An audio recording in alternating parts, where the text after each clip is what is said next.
আসসালামু আলাইকুম রহমতুল্লাহি ওবারাকাতু। প্রিয় ভিউয়ার্স, দূর দূরান্তে কাছে বা দূরে যে যেখানেই থাকেন সকলকে শুভেচ্ছা। আমি মোহাম্মদ মাহাদি হাসান আপনাদের অনুরোধে আজকে নিয়ে আসলাম একটি গুরুত্বপূর্ণ ডিসক্রিপশন। অনেকেই জানতে চেয়েছেন ভাইয়া, আমাদের নিত্য প্রয়োজনীয় যে কাপড়গুলো আছে, বিশেষ করে মেয়েদের যে কাপড়গুলো আছে অনেকেই চেনে না। তারা আমাদেরকে অনেকেই বলেছেন যে ভাই এটা নিয়ে যদি একটা ব্লগ করতেন, কোন শাড়িকে কি বলে এবং শাড়িটা কেমন, কোয়ালিটি কেমন, এটা আসলে কতটুকু কিনা পড়ে, এটা নিয়ে একটা ব্লগ করতে বলেছিল। তাদের সুবাদের জন্য আজকে আমি নিয়ে আসলাম এবং আপনাদের নিত্য প্রয়োজনীয় এটা কাজে লাগবে ইনশাল্লাহ। তাই আজকে চলে আসলাম আমি আপনাদেরকে এই শাড়ি চিনানোর জন্য। তো আমি প্রথমেই আপনাদেরকে কিছু শাড়ি চিনাচ্ছি। সেটা হলো তাঁত জামদানি। তাঁত জামদানি কিন্তু অনেক ধরনেরই হয়। যেমন এই যে আমি এখন তাঁত জামদানিটা দেখাচ্ছি, এটা হলো কালো। এটা হলো কালো তাঁত জামদানি, কালোর মধ্যে গোলাপি। এটাকে বলা হলো নাকফুল। যে নাকফুল কেন বলা হয়, যে আমাদের মা বোনেরা যে নাকের মধ্যে যে নাকফুলটা দেয়, বিশেষ করে কিন্তু নাকফুলটা ঠিক এই যে এরকমই হয়, এই জন্য এটাকে নাকফুল বলা হয়।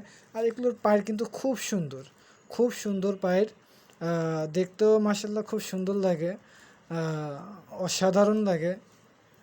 এটা হলো, এটার ম্যাটেরিয়াল হলো হাফ সিল্ক। এটার ম্যাটেরিয়াল হলো হাফ সিল্ক। হাফ সিল্ক অনেকেই চিনে না যে ভাইয়া হাফ সিল্ক কী। হাফ সিল্ক হলো ভাইয়া, হাফ সিল্ক হলো পুরো সুতি না। হাফ সিল্ক হলো পুরো সুতি না, এটার মধ্যে কিছু সাধারণ যে সুতি এবং আমাদের যে চায়না যে সুতোগুলো আছে এটা মিক্স করা।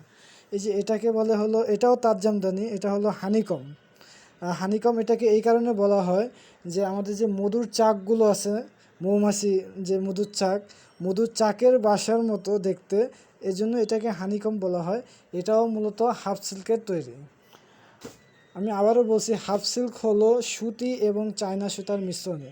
এটাও তাঁত জামদানি, এটা তাঁত জামদানি বলা হয়। জরিপাইয়ের তাঁত জামদানি, জরিপাইয়ের ফুলের মধ্যে জরিপাইয়ের তাঁত জামদানি। জরিপাইয়ের বলতে এই যে এটাকে পাইর বলে, সবসময় জেনে রাখবেন এটাকে পাইর বলে। এই পাইরটা হলো জরিপাইয়ের তাঁত জামদানি। এটা হলো মিনাকারি, এইটাকে বলে মিনাকারি। এটা হলো মিনাকারি জরিপাইয়ের তাঁত জামদানি। আর এই যে এটা দেখছেন, এটা হলো অনেকেরই চাহিদা, সাদা সাদা নাকফুল। সুন্দর করে দেখাচ্ছি, এটা হলো সাদা নাকফুল। এটা অসাধারণ একটা তাঁত জামদানি, এটা বিশেষ করে অনেকের অনেক প্রিয়। আর এই যে লাইট কালারগুলো অনেকের চায়, এটা হলো অনেক সুন্দর লাইট কালার। এটা হলো নাকফুল, এটাও হাফ সিল্ক তাঁত জামদানি।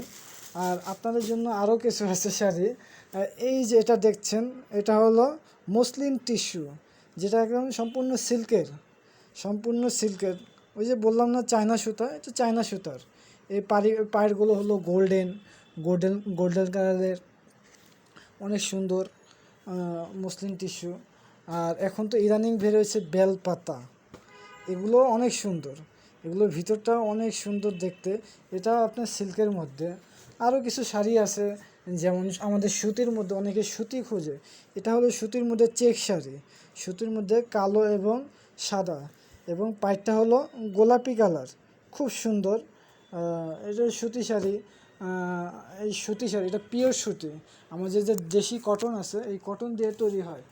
আর আর এই যে এগুলো দেখতে পাচ্ছেন, এগুলো হলো আপনার জুম শাড়ি, এগুলো সুতি শাড়ি। এটা হলো এটা সবুজ, এই যে টিয়া কালার আছে, মিষ্টি কালার আছে, আরও অনেক কালার আছে। আবার ঝর্ণা শাড়ি আছে, এই ঝর্ণা শাড়ি, এই যে এটাকে ঝর্ণা শাড়ি বলা হয়। এটা দেখতে দেখতে হলো ঝর্ণার মতোই, মানে ঝিকঝিক করে, তো এর জন্য এটাকে ঝর্ণা শাড়ি বলা হয়। এটার পাইরটা খুব গোলাপি কালার। আরও আছে আপনার হলো দুপিয়ান শাড়ি, অনেকে চিনে না এটা। এই যে এগুলো দেখেন, এগুলো হলো দুপিয়ান শাড়ি, এগুলোকে বলা হয় দুপিয়ান শাড়ি। এগুলো সিল্কের, হাফ সিল্ক, পুরোপুরি সুতি না, এটাকে দুপিয়ান শাড়ি বলা হয়। পাটি শাড়ি, অনেকে বলে পাটি শাড়ি আবার কিসের, পাটি শাড়ি আবার কাকে বলে? পাটি শাড়ি হলো এই যে সুতার বুননে কি বলে, মানে অর্ধেক অর্ধেক, মানে প্যাচ দিয়ে যেটা করা হয়, এটাই হলো পাটি শাড়ি। ঠিক আছে, এটা মোটামুটি ভালো, খারাপ না। আর মণিপুরি শাড়ি, অনেকে মণিপুরি শাড়ি চেনে না। মণিপুরি শাড়ি হলো আপনার এই যে পায়েরগুলো আছে না, এগুলো হলো লম্বা মণিপুরীদের মতো। যারা পড়াশোনা করেছেন মণিপুরি নিয়ে তারা মোটামুটি জানেন। এটাই মণিপুরি শাড়ি। মণিপুরিরও মাসাল্লাহ অনেক কালার আছে। আর খেস শাড়ি অনেকে জানতে চেয়েছিলেন যে ভাই খেস শাড়িও দেখায়। এটা হলো খেস শাড়ি, এটা হলো কোটা খেস শাড়ি। একটা হলো টানা খেস আছে। কোটা খেস বলা হয় এই কারণে, দেখেন এই যে এটার মাঝখানে মাঝখানে পপকর্নের মতো ইয়ে আছে, দেখছেন? পপকর্নের মতো বুটা আছে, এই জন্য এটা কোটা খেস বলে বা বুটা খেস বলে। এটা হলো পিওর সুতি। টানা খেসও আপনাদেরকে দেখিয়ে দিচ্ছি, টানা খেস কোনগুলোকে বলে। টানা খেস হলো এই যে এগুলোকে টানা খেস বলে। এগুলো হলো টানা খেস, দেখছেন? এগুলো কিন্তু বুটা নেই, এগুলো একদম ডাইরেক্ট টান। এই ছিল আপনাদের জন্য আজকে আমার শাড়ির ব্লগ। আশা করি আরও কিছু যদি জানতে চান আপনারা অবশ্যই আমাকে ফলো করবেন, সাবস্ক্রাইব করে পাশে থাকবেন। আপনাদের জন্য আরও ভালো ভালো ব্লগ নিয়ে আসবো। রান্নার আইটেম আছে, অনেক কিছু আইটেম আছে, সমস্যা নেই। এবং নিজেদের জীবনধারার জন্য যত কিছু দরকার আছে, লাইফস্টাইল কীভাবে কী করবেন, এগুলো নিয়ে আমাদের কাছে জানতে চাইলে অবশ্যই আমাদের পাশে থাকবেন, আমাদেরকে হেল্প করবেন। আপনারাও ভালো থাকবেন এই করোনা পরিস্থিতিতে, বাসায় বসে কেনাকাটা করবেন। আর আপনারা যদি এই শাড়িগুলো কিনতে চান অবশ্যই আমরা ডেসক্রিপশনে এই শাড়ির লিঙ্ক দিয়ে দিব, একটা পেজের লিঙ্ক দিয়ে দিব। ওনারা খুব ভালো শাড়ি সেল করে, sunna.com, আমি লিঙ্কটা দিয়ে দিব, সমস্যা নেই। এই সুন্নাতে আসলেই আপনারা পেয়ে যাবেন, সুন্না ইজ সাকসেস, আমি দিয়ে দিব লিঙ্কটা, সমস্যা নেই। সকলকে এখানেই আন্তরিক শুভেচ্ছা ও মোবারকবাদ। আসসালামু আলাইকুম ওয়া রাহমাতুল্লাহি ওয়া বারাকাতুহু।